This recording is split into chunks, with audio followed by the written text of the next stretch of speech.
कविता की अमन के साथ सगाई हो गई। 2 महीने बाद शादी की तारीख पक्की कर दी गई। शादी की तैयारियां बड़े ज़ोर शोर से चल रही थी और हो भी क्यों ना, परमिंदर जी की इकलौती बेटी की शादी थी। उनकी पत्नी पूनम बड़े चाव से एक एक चीज़ जुटा रही थी बेटी के लिए। उनका बेटा अनमोल अभी 15 साल का था। शादी के लिए हॉल बुक किया गया। मेहंदी वाला, ब्यूटी पार्लर, केटरर, डेकोरेशन, हर तैयारी कविता के माता पिता बड़े चाव से कर रहे थे। कविता की पसंद का फर्नीचर बनवाया गया। उसके लिए लहंगा, जेवर, सैंडल, चूड़ा आदि हर चीज़ चुन चुन कर खरीदी जा रही थी। शादी से एक दिन पहले मेहंदी का फंक्शन था। फंक्शन के लिए हरे रंग के सूट की थीम रखी गई। कविता के लिए बहुत खूबसूरत फूलों वाली ज्वेलरी बुक कराई गई। कविता के हाथों में मेहंदी लग रही थी। हरे रंग का सूट और फूलों वाली ज्वेलरी पहने उसके चेहरे की चमक उसकी खुशी बयान कर रही थी। पूनम और परमिंदर जी बेटी का खिला हुआ चेहरा देखकर बहुत खुश थे। ईश्वर से प्रार्थना कर रहे थे कि उनकी बेटी को ससुराल में बहुत सी खुशियाँ और प्यार मिले। उन्हें यकीन था कि उनकी सर्वगुण संपन्न बेटी उस घर में जल्द ही सबका मन जीत लेगी। अगले दिन सुबह से ही बारात के स्वागत की तैयारी शुरू हो गई। दोपहर को कविता तैयार होने के लिए ब्यूटी पार्लर चली गई। रात को 8 बजे बारात के स्वागत का समय था। निश्चित समय पर बारात आ गई। रिबन कटाई के बाद बारात ने पंडाल में प्रवेश किया। चाय नाश्ता चल रहा था। अचानक कुछ हंगामा सा शुरू हो गया।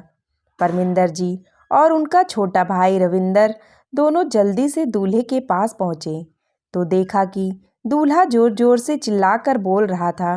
परमिंदर जी की घबराहट के मारे आवाज़ ही नहीं निकल रही थी। रविंदर जी ने पूछा, क्या हुआ बेटा?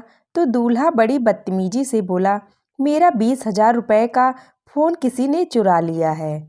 रविंदर जी बोले, बेटा कहीं गिर गया होगा, अभी ढूंढ लेंगे, टेंशन मत लो। लेकिन वह कुछ समझ ही नहीं रहा था। फिर जोर से चिल्लाते हुए कहा, सब लड़की वाले चोर हैं, सबकी तलाशी लो, पुलिस को बुलाओ। परमिंदर जी बोले, बेटा ऐसा मत कहो, अभी मिल जाएगा तुम्हारा फ़ोन। फिर उन्होंने लड़के के पिता से कहा, आप समझाइए ना भाई साहब। तो वे बोले, ठीक है, तो कह रहा है मेरा बेटा।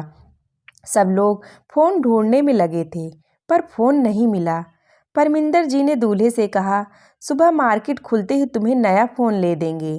पर दूल्हा लड़की वालों को गालियां देने लगा। लड़के ने कहा, जब तक फ़ोन नहीं मिलेगा फेरे नहीं होंगे। रविंदर जी ने हाथ जोड़कर कहा, हम तुम्हें 50,000 का फ़ोन ले देंगे, लेकिन यूँ हमारी इज्जत मत उछालो। इतने बेटर हैं, कैटरिंग वाला स्टाफ है, किस पर शक करें? जिन रिश्तेदारों को इतने प्यार से आमंत्रित किया है उन पर ऐसे इल्ज़ाम मत लगाओ। पर दूल्हा और उसके पिता कुछ समझने को तैयार नहीं थे। इतने में अचानक दूल्हे के गाल पर एक छन्नाटेदार थप्पड़ पड़ा। यह कविता थी। वह बोली, भाग जाओ यहाँ से, मुझे तुम जैसी बदतमीज इंसान से शादी नहीं करनी, जिससे बड़ों से बात करने की तमीज़ तक नहीं है। फिर वो अपने पापा की ओर मुड़ी और बोली, पापा, ये आदमी भरी सभा में आपकी इज्जत उछाल रहा है तो शादी के बाद मेरे साथ कैसा व्यवहार करेगा?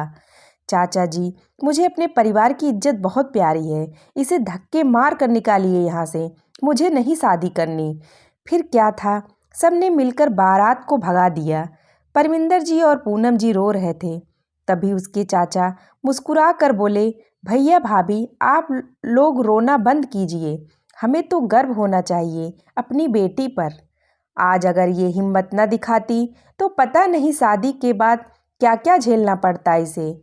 फिर उन्होंने हाथ जोड़कर अपने रिश्तेदारों से मुखातिब हुए, बोले, जो होना था हो गया, खाना तैयार है, आप लोग खा कर जाइएगा और सब लड़के बाकी सारा खाना पास की झुग्गी बस्ती में बांट कर आओ। खाना बर्बाद नहीं होना चाहिए।